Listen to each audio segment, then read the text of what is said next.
Hello दोस्तों, नमस्कार। इस चैनल पे आप लोगों का स्वागत है। इस वीडियो में आज हम लोग क्लास 10th का और सब्जेक्ट है आपका एसएसटी यानी सोशल साइंस का मोस्ट इम्पोर्टेंट ऑब्जेक्टिव क्वेश्चन को बताया जाएगा जो आपके एग्ज़ाम में आ सकते हैं। चलिए इस वीडियो को शुरू करते हैं और इस वीडियो को आप अपने दोस्तों को भी ज़रूर शेयर करें। चलिए पहला आपका क्वेश्चन है कि संविधान सभा के अस्थाई अध्यक्ष कौन थे। तो देखिए संविधान सभा के अस्थाई अध्यक्ष सच्चिदानंद सिन्हा थे। ठीक है, तो इसमें क्वेश्चन कह रहा है कि संविधान सभा के अस्थाई अध्यक्ष कौन थे। तो डॉक्टर राजेंद्र प्रसाद। आंसर क्या होगा? डॉक्टर राजेंद्र प्रसाद।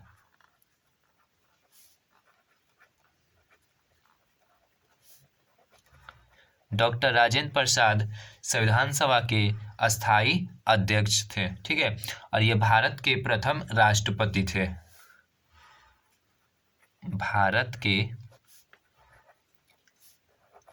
प्रथम राष्ट्रपति डॉक्टर राजेंद्र प्रसाद।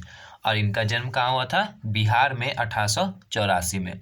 अब कहेगा कि संविधान सभा का गठन कब हुआ। ठीक है, इसका गठन हुआ था संविधान बनाने के लिए, भारतीय संविधान को बनाने के लिए।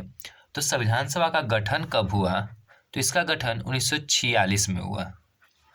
गठन की बात की जाए तो कब हुआ? 1946 में। भारत का संविधान लागू हुआ। तो कह रहा है इस क्वेश्चन में कि भारत का संविधान कब लागू हुआ। ठीक है, तो भारत का संविधान 26 जनवरी, आप सभी को पता है 26 जनवरी 1950 को लागू हुआ था भारत का संविधान। और बनने में कितना समय लगा? तो 2 वर्ष 11 महीना 18 दिन बनने में समय। भारतीय संविधान को बनने में कितना समय लगा? 2 वर्ष 11 महीना और कितना? 18 दिन का समय लगा था। भारतीय संविधान में मौलिक कर्तव्य का विचार लिया गया है। तो मौलिक कर्तव्य का विचार कहाँ से लिया गया है, यानी किस देश के संविधान से? तो ये आपका रूस से लिया गया है। ठीक है, किस देश से लिया गया है? रूस से। कहेगा कि वर्तमान में मौलिक कर्तव्य कितने हैं। ठीक है, फंडामेंटल ड्यूटीज वर्तमान में कितने हैं? तो वर्तमान में 11 है। ठीक है, पहले 10 था, अभी कितना है? 11। चलिए, भारतीय संविधान में मौलिक अधिकार किस देश से लिया गया है? तो ये आपका मौलिक अधिकार अमेरिका से लिया गया है। ठीक है, किस देश से लिया गया है? अमेरिका से। मूल संविधान यानी जब संविधान बना था उस समय मौलिक अधिकार कितने थे संविधान में? मूल संविधान में, मूल संविधान में, तो मूल संविधान में आपका टोटल 7 मौलिक अधिकार थे। ठीक है, वर्तमान में कितने हैं? कहेगा कि वर्तमान में कितने हैं? तो वर्तमान में आपका 6 मौलिक अधिकार। ठीक है, ये मौलिक अधिकार आपसे कोई नहीं छीन सकता है, न सरकार और न जनता छीन सकती है। ठीक है, और ये किस भाग में? तो भाग 3 में इसकी चर्चा है। भाग 3 में अनुच्छेद 12 से 35, 12 से 35 article. Next question, Mahatma Gandhi को नील उत्पादक किसानों की दुर्दशा को देखने हेतु चंपारण आने का आमंत्रण किसने दिया? ये वेरी इंपॉर्टेंट क्वेश्चन हो गया कि महात्मा गांधी को निमंत्रण कौन दिया था चंपारण आने का? तो राजकुमार शुक्ल, राजकुमार शुक्ल दिए थे। ये चंपारण में, चंपारण जो नील की खेती के लिए था, तो ये चंपारण सत्याग्रह कब हुआ था? 1917 में। ठीक है, 1917 में यहाँ क्या लागू हुआ था? 3 कठिया प्रणाली किसानों पर लागू था। 3 कठिया प्रणाली, जिसमें आपको 20 कट्ठा है आपके पास जमीन, तो 3 कट्ठा पर आपको क्या करना है? नील की खेती करना है। ठीक है, ये अंग्रेजों का नियम बना हुआ था, बनाया गया। बारदोली सत्याग्रह का नेतृत्व किसने किया?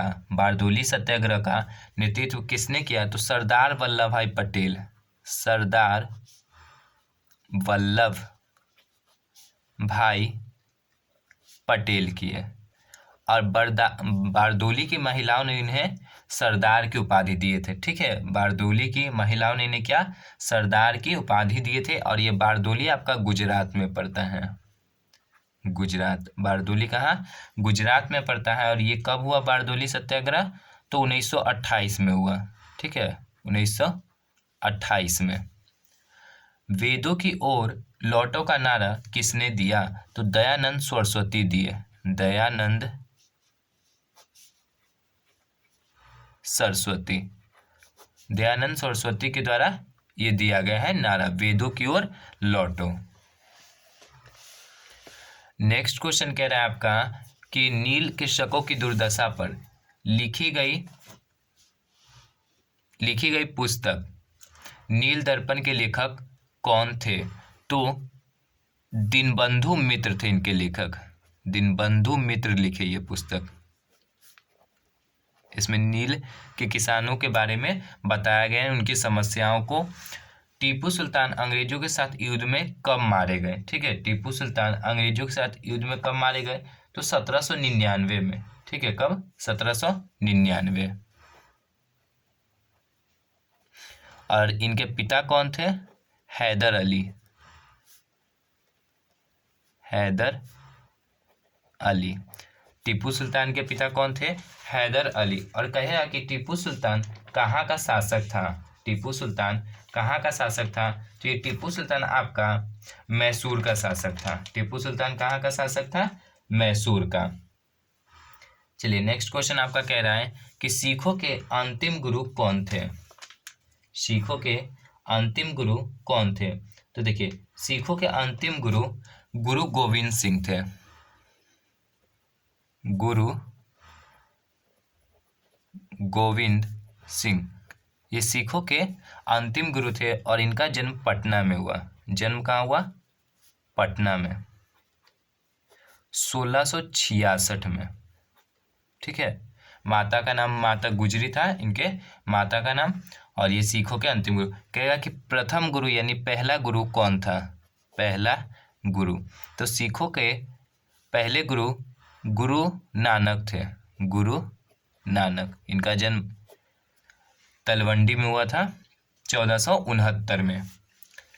प्रथम भाषाई राज्य किसे बनाया गया था, यानी भाषा के आधार पर भारत का पहला राज्य कौन बना। ठीक है, तो आंध्र प्रदेश। कौन बना, आंध्र प्रदेश। आंध्र प्रदेश की राजधानी क्या है, तो आंध्र प्रदेश की राजधानी अमरावती है। अमरावती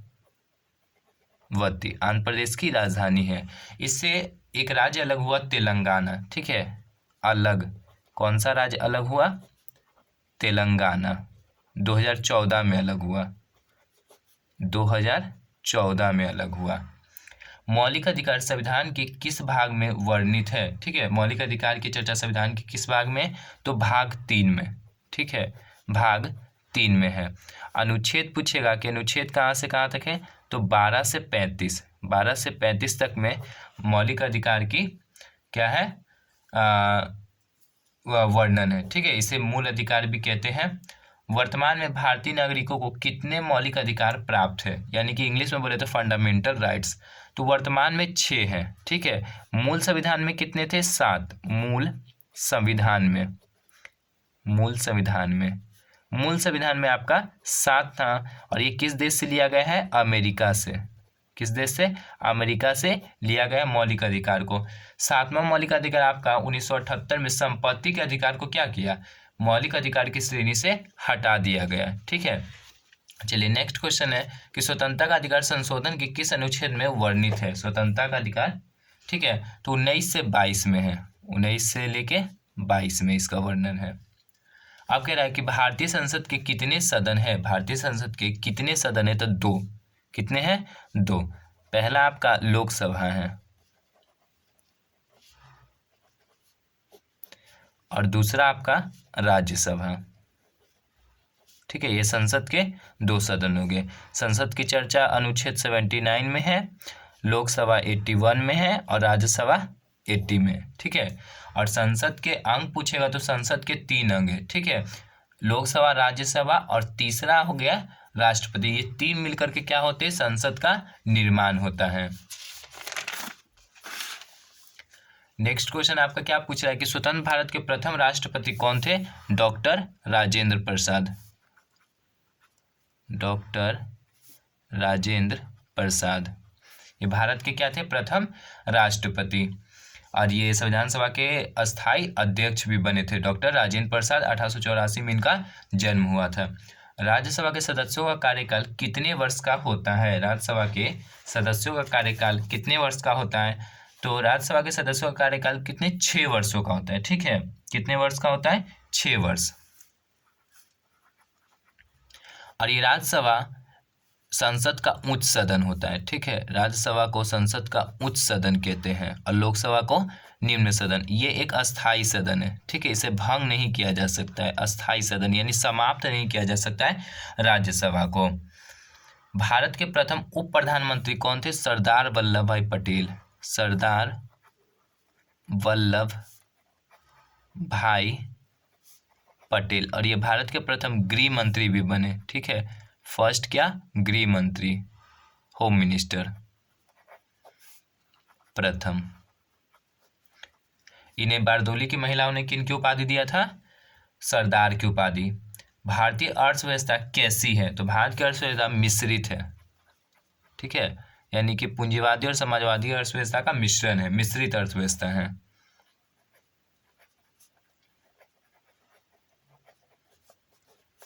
भारत में सर्वप्रथम राष्ट्रीय आय का किसने आकलन किया? तो भारत सबसे पहले दादा भाई नौरोजी लगाए थे आकलन। दादा भाई नौरोजी। भारत में किसे बैंकों का बैंक कहा जाता है? तो भारतीय रिजर्व बैंक को कहा जाता है। भारतीय रिजर्व बैंक को कहा जाता है। और भारतीय रिजर्व बैंक की स्थापना कब हुआ?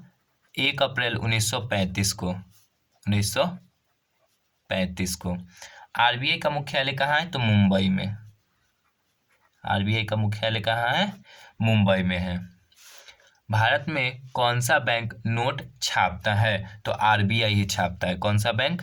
आरबीआई। ठीक है, इसे बैंकों का बैंक कहा जाता है। चलिए, भारतीय स्टेट बैंक की स्थापना कब हुआ? भारतीय स्टेट बैंक की स्थापना कब हुआ?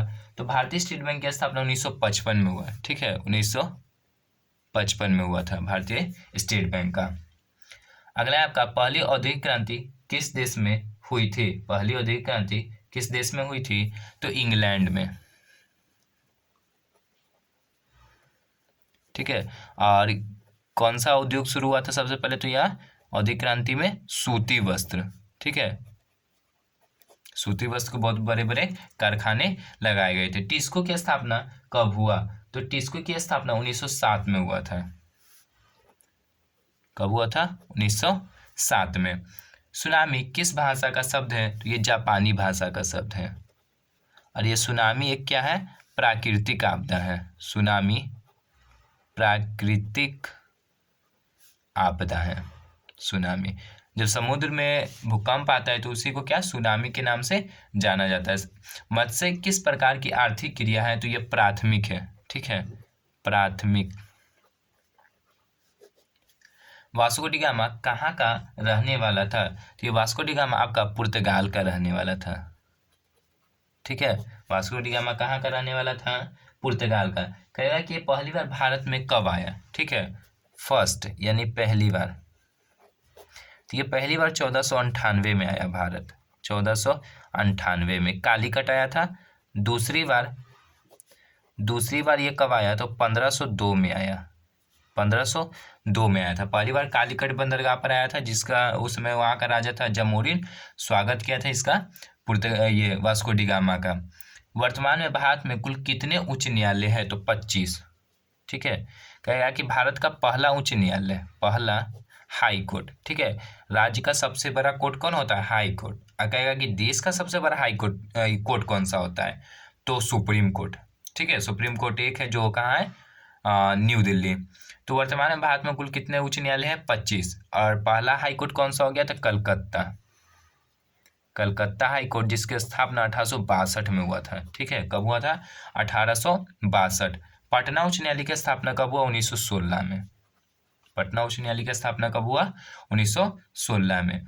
नीति आयोग का अध्यक्ष कौन होता है? तो नीति आयोग का अध्यक्ष प्रधानमंत्री होते हैं। ठीक है, नीति आयोग के अध्यक्ष कौन होते हैं? प्रधानमंत्री।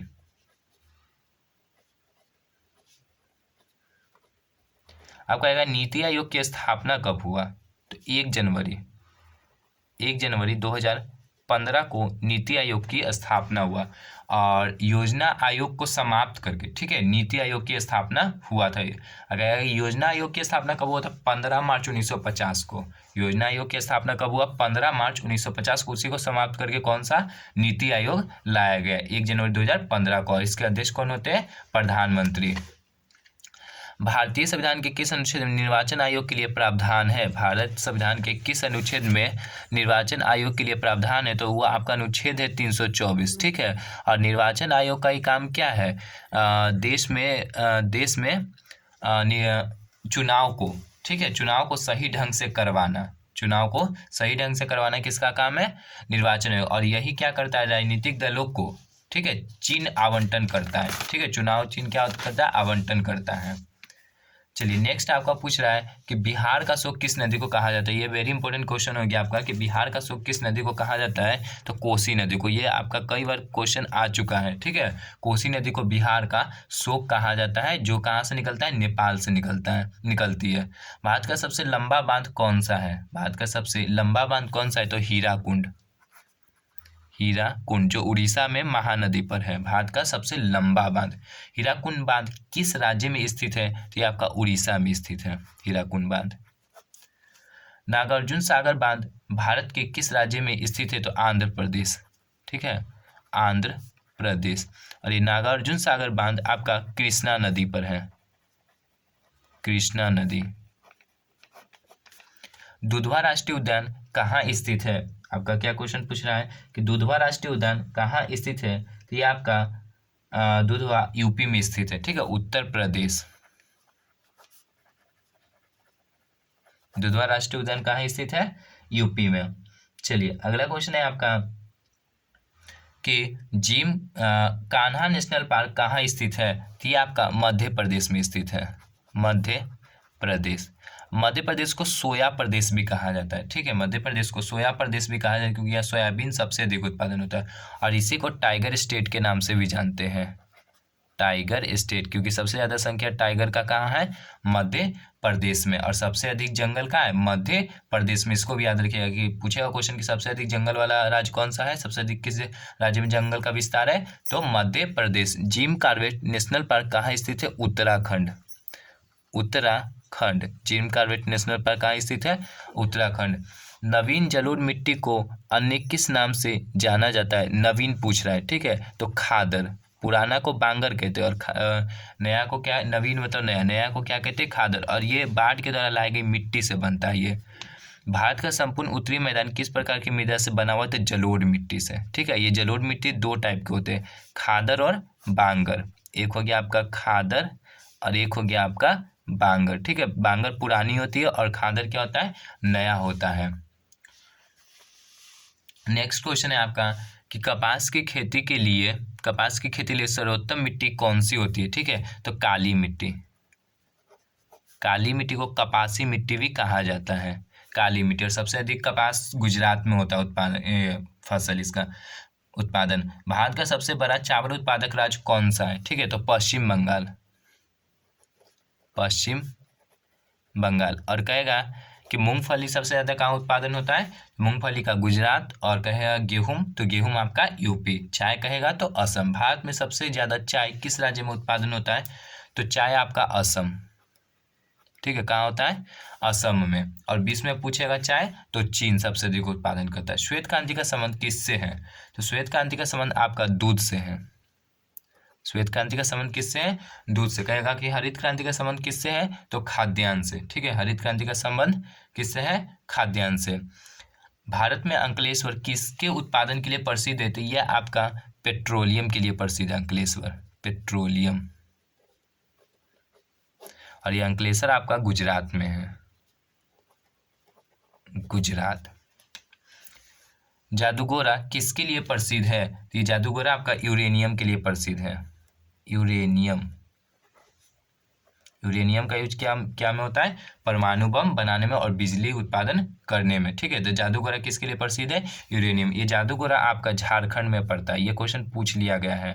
जादूगोरा किसके लिए प्रसिद्ध है? जो यूरेनियम या जादूगोरा कहाँ किस राज्य में है? तो झारखंड में है। दक्षिण भारत का मैनचेस्टर किसे कहा जाता है? तो दक्षिण भारत का मैनचेस्टर आपको कोयम्बटूर को कहा जाता है, कोयम्बटूर। उत्तर भारत का मैनचेस्टर किसे कहते हैं? उत्तर भारत, तो उत्तर भारत का मैनचेस्टर आपको कानपुर को कहते हैं। और भारत का मैनचेस्टर किसे कहा जाता है? तो अहमदाबाद को। राष्ट्रीय जलमार्ग संख्या 1 किसको जोड़ता है? तो इलाहाबाद से हल्दिया को जोड़ता है, इलाहाबाद से किसको जोड़ता है? हल्दिया को। इलाहाबाद में जवाहरलाल नेहरू का जन्म हुआ था, जो भारत के प्रथम प्रधानमंत्री थे। ठीक है, ये क्वेश्चन आपका समाप्त हो गया। इतना ही आपका कितना क्वेश्चन था? आपका 50 क्वेश्चन था। ठीक है, ये क्वेश्चन आपके एग्जाम में आ सकते हैं। ठीक है, तो इस वीडियो को आप ध्यानपूर्वक दोबारा देखें ताकि ये क्वेश्चन आपको याद हो जाए, और अपने फ्रेंड को ये वीडियो जरूर शेयर करें। Thanks for watching my video.